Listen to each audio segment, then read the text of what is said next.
everybody, and welcome to the first Lunch and Legislation. Today's topic is What's Up with Lame Duck? My name is Bea Friedlander, and I am president of the Board of Directors of Attorneys for Animals. And I'd like to welcome you. So let's launch right into this. We all know what tomorrow is, of course, Election Day. What about the day after tomorrow? For those of us in Michigan, we are about to start the lame duck session, which begins Wednesday, November 4th. As you'll see, Michigan is one of only a handful of states that, as one pundit put it, is, quote, treated to this biennial post-election Game of Thrones, otherwise known as lame duck, end quote. We only have about 10 minutes, so here's what we'll talk about. First, what is lame duck? Second, how did it get its name? Third, what to expect over the next approximately 6 weeks. And fourth, what can you do? First, what is lame duck? By way of background, and here I'm talking about the Michigan legislature and, to a certain extent, Congress. They have a beginning and an end point. They just don't go on and on and on. These are 2-year terms.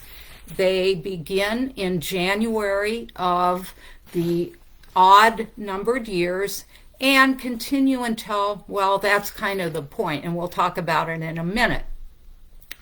Michigan is among one of only a few states, as I said, because they do not have an end term. One of the big inflection points of the session is toward the end of it, and that is the November election. So the current session began in January of 2019, and it will end sometime before the end of the year. And again, I can't tell you because, as I said, there's no date certain in Michigan. What happens at the end of the session? In a word, any bill left unpassed will die. It can be reintroduced in the next legislative session or in Congress, but they do not carry over. So what is lame duck? That simply refers to that part of the legislative calendar that occurs after the November election and before adjournment, sometime before the end of the year. And it's going to be in even-numbered years. Second, how did it get its name? And here I will say, I usually refer to it with air quotes, lame duck session, and I invite you to do the same thing. In a way, it's kind of disrespectful to ducks, and I think you'll see as we go along, it's a completely inaccurate name. The term originated in the 1760s and in the London Stock Exchange. In around the 1860s, here in America, it started to refer to American political situations where it describes a politician or a legislature on their way out. Third, what to expect in lame duck. Let's look at the numbers. In Michigan so far this legislative session, about 3,500 bills have been introduced. We're not talking about resolutions. About 450 of them have passed into law. That's about 13%. So that means for about 87% of them, the next few weeks is a do or die proposition. By the way, this is a better odds than in Congress, where only about 1% of the almost 16,000 bills introduced have passed to date in that session. The analogy is the end of your school term, the realization that it's now or never, You start frantically reading, you review your notes, you may get together with study groups, finish papers and other projects, and you may end up pulling overnighters as you head toward or maybe careen toward the end of the semester. That's a pretty apt analogy for what's going to go on in lame duck. Here are some ways in which it has been explained. Frantic, fast-paced, lack of transparency, uninhibited. One Michigan legislature said, quote, late-night sessions and last-minute votes.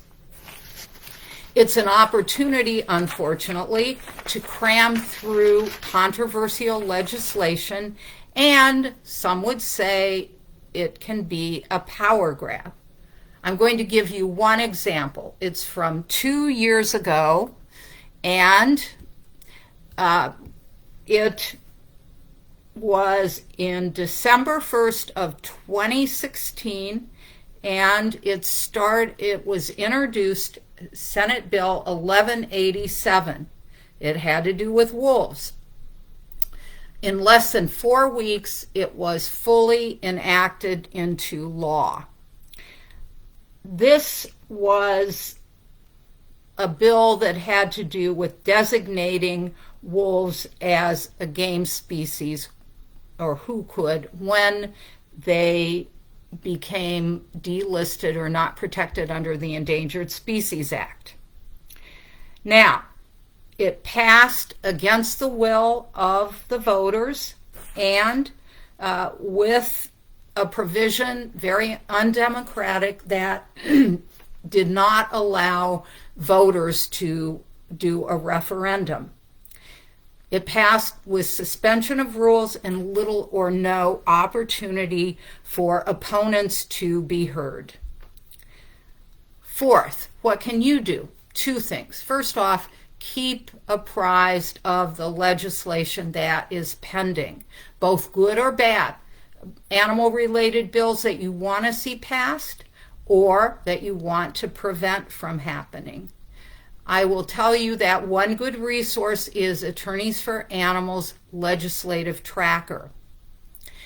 That is on our website, and also you can find it on our Facebook page.